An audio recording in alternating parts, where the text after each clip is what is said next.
Shalom Bapak Ibu Saudara yang dikasihi Tuhan Yesus. Kita akan memuji dan menyembah Tuhan.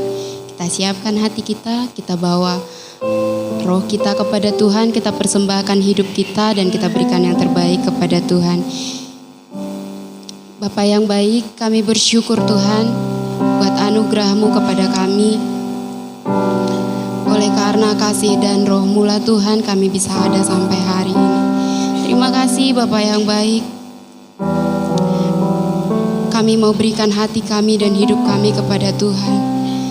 Biarlah Tuhan penyembahan kami, penyembahan yang berkenan bagi Tuhan, dan kehidupan kami, kehidupan yang berkenan bagi Tuhan. Terima kasih Bapa yang baik, kami siap memuji dan menyembah Engkau. Haleluya, amin.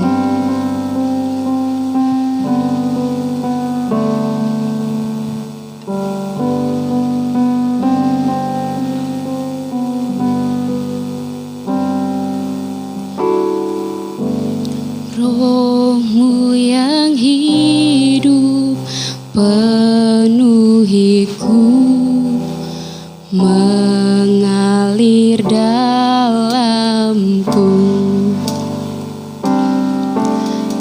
Jiwaku tenang bersama-Mu dalam naungan-Mu.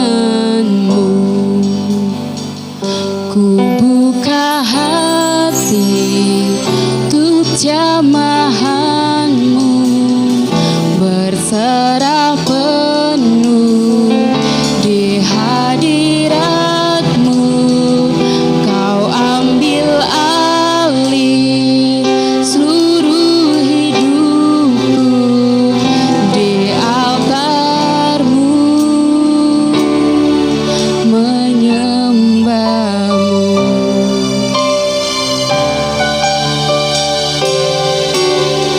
Roh-Mu yang kudus, pulihkanku.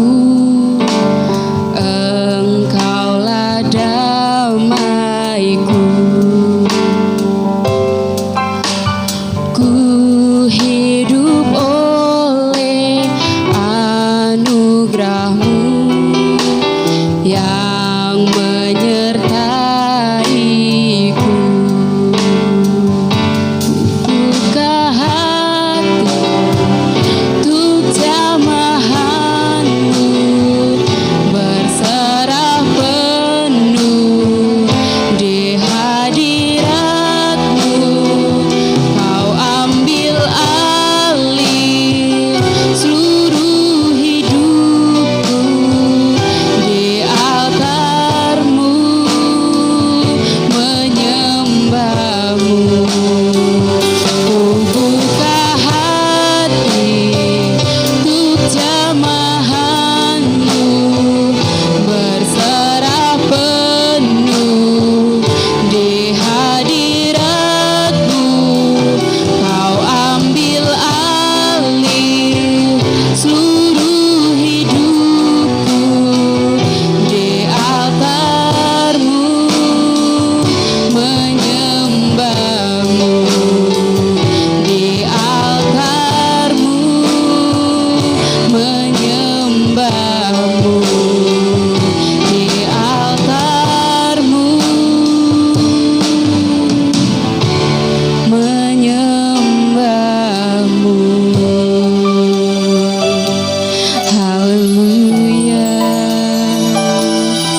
bersyukur sebab Engkau Allah yang sangat hebat bagi kami.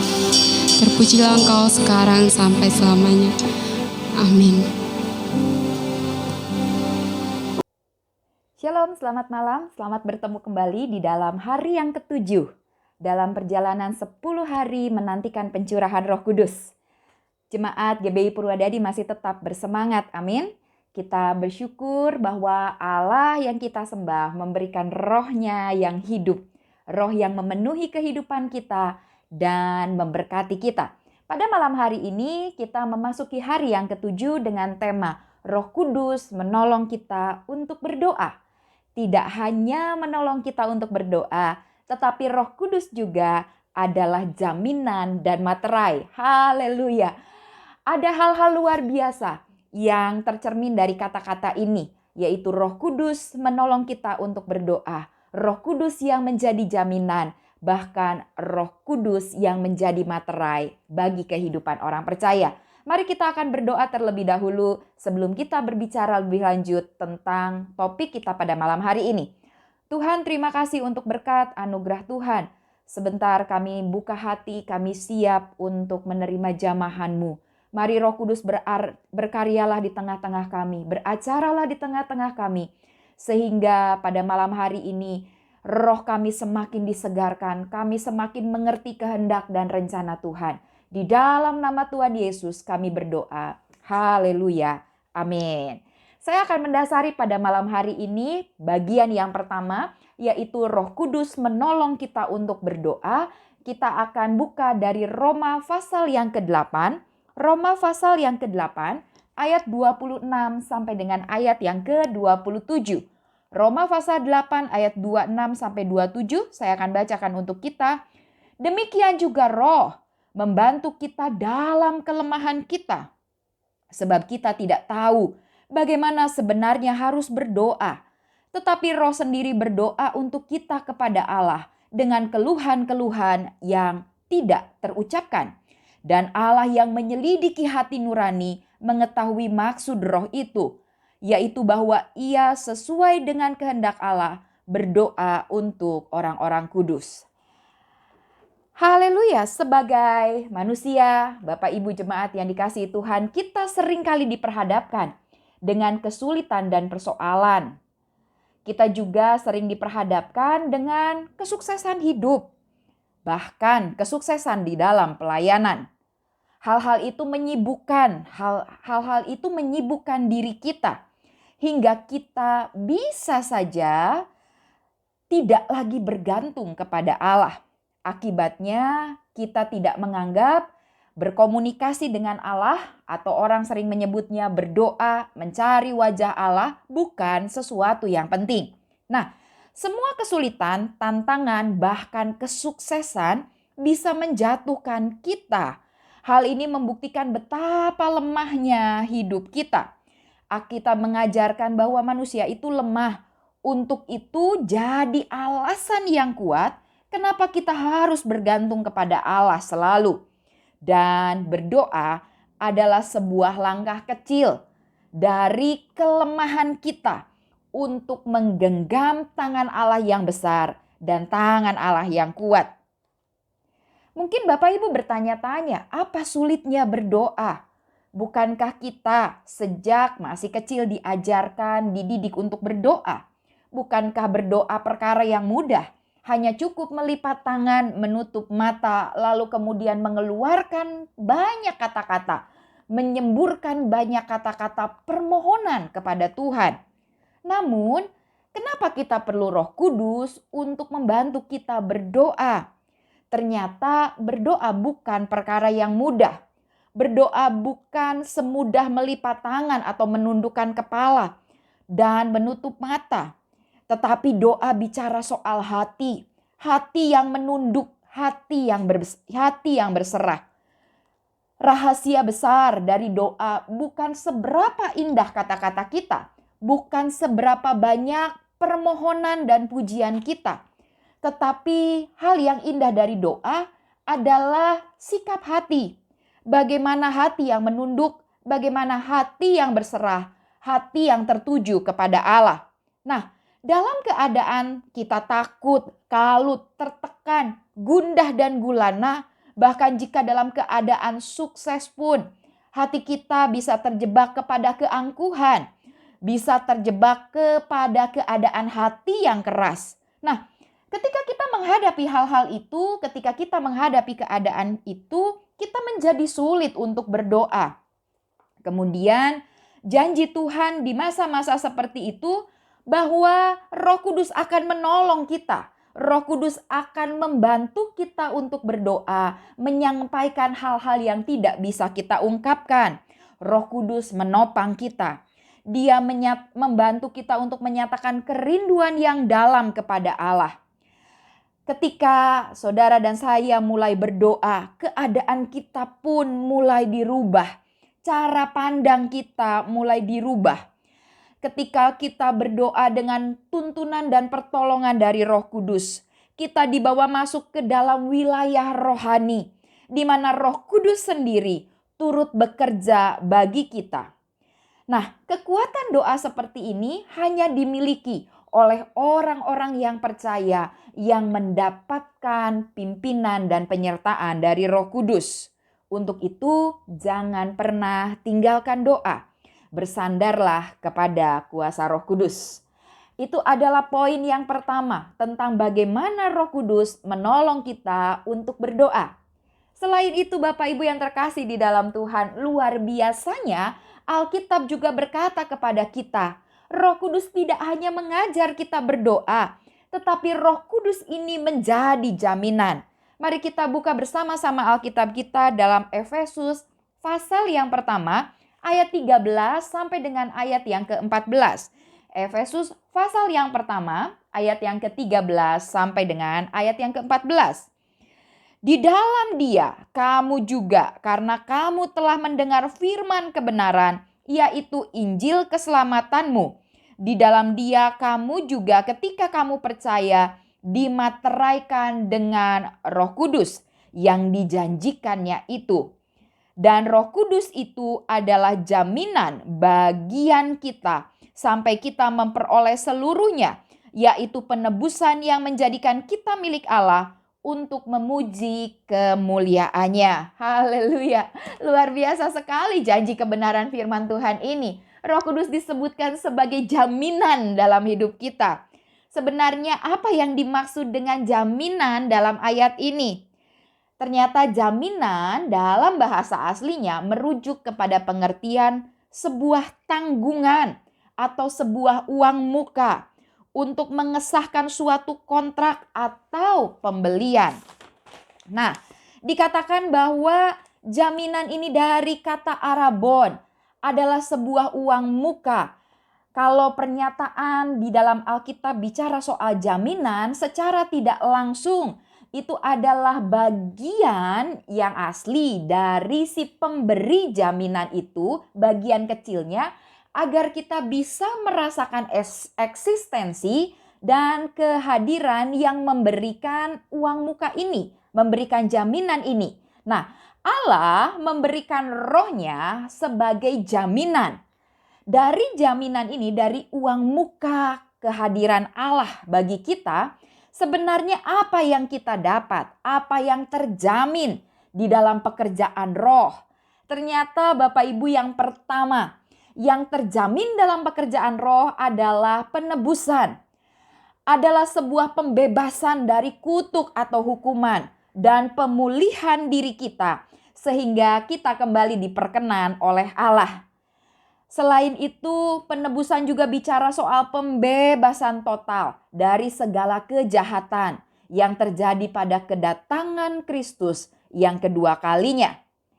Hal ini menjadi pernyataan tegas bagi kita bahwa Roh Kudus menjadi suatu jaminan bahwa kita sudah ditebus, bahwa kita sudah dibebaskan dari kutuk dan hukuman, bahwa kita sudah dijanjikan pemulihan diri kita sehingga kita kembali diperkenan oleh Allah. Bukankah ini adalah sebuah karya yang luar biasa bagi kehidupan kita orang-orang percaya? Amin. Selain itu, Roh Kudus juga menjadi jaminan tentang keselamatan dan berkat-berkat lain yang sudah Allah sediakan bagi kita, termasuk surga di dalamnya. Luar biasa, Anda dan saya ada di tengah-tengah dunia yang jahat ini, ada di tengah-tengah angkatan yang jahat ini. Tetapi dengan karya Roh Kudus, Anda dan saya menerima jaminan keselamatan dan berkat-berkat yang sudah Tuhan berikan bagi kita. Selain itu, kata jaminan ini, nah ini yang luar biasa sekali. Ada satu pernyataan yang diungkap oleh para penafsir Alkitab menyebutkan bahwa ketika kita dengar kata jaminan, itu seperti sebuah cincin pertunangan. Dikatakan bahwa John Stott menyebutkan bahwa yang namanya Roh Kudus itu ibaratnya seperti cincin pertunangan, seperti janji pernikahan. Roh Kudus diberikan kepada kita seperti sebuah cincin pertunangan, di mana cincin ini mempertunangkan kita sebagai mempelai wanitanya yang akan dijemput oleh mempelai pria, yaitu Kristus, pada pernikahan anak domba Allah. Wow, perkara ini luar biasa sekali. Kalau bagi manusia di dunia ini, sebuah cincin pertunangan sebagai sebuah ikatan.